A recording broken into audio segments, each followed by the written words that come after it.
On Capitol Hill, silence is rare. But on this day, when Alexandria Ocasio-Cortez stood before Congress, her words carved through the noise like a blade through glass.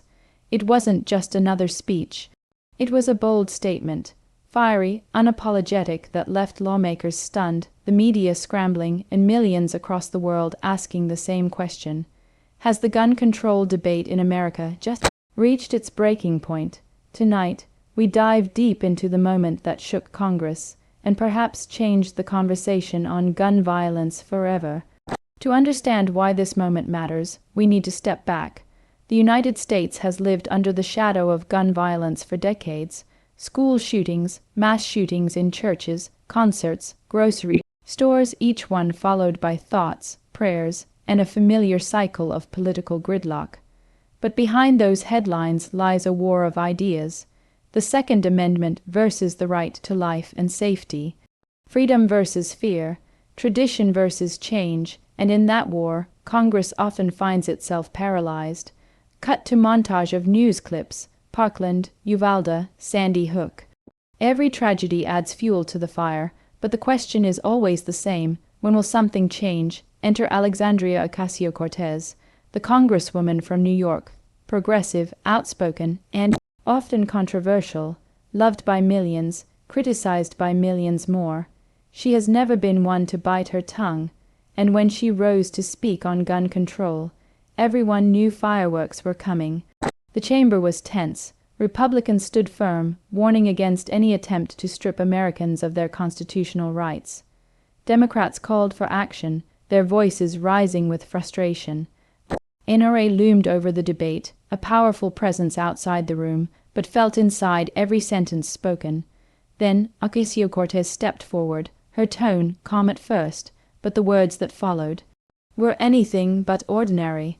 She looked around the room, and then, with unwavering conviction, she declared, "We cannot continue to treat the right to bear arms as more sacred than the right of our children to live. Guns do not make us free when they make us fear for our lives in schools, in supermarkets, in churches. If Congress refuses to act, then Congress has blood on its hands."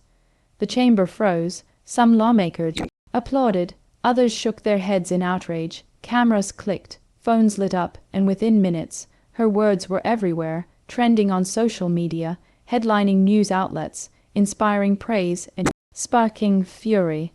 This wasn't just a soundbite. It was a direct challenge to the very foundation of the gun debate in America.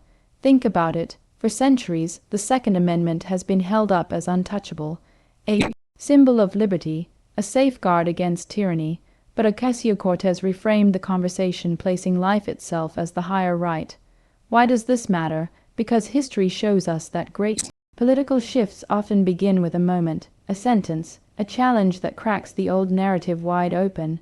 We saw it with Martin Luther King Jr.'s dream, with Ronald Reagan telling Mr. Gorbachev to tear down the wall, and now, perhaps, with AOC's searing indictment of congressional inaction. Insert analysis of polls on gun control, public opinion shifts, generational divides, NRA influence, global comparisons to countries with stricter laws. But here's the real question. Will it change anything? Or will this fiery speech become just another moment in the endless cycle of outrage and silence? As the echoes of Ocasio-Cortez's words linger, America stands at a crossroads. One path leads to reform, to action, to a future where children don't fear classrooms. The other, more of the same. More headlines, more vigils, more shattered lives. So I'll leave you with this. What do we value more? The freedom to carry a weapon, or the freedom to live without fear? Because in the end, history won't remember the debates. It will remember the choices we made. If this story moved you, if you believe these conversations matter, subscribe, share this video, and let your voice be heard in comments, because silence is no longer an option.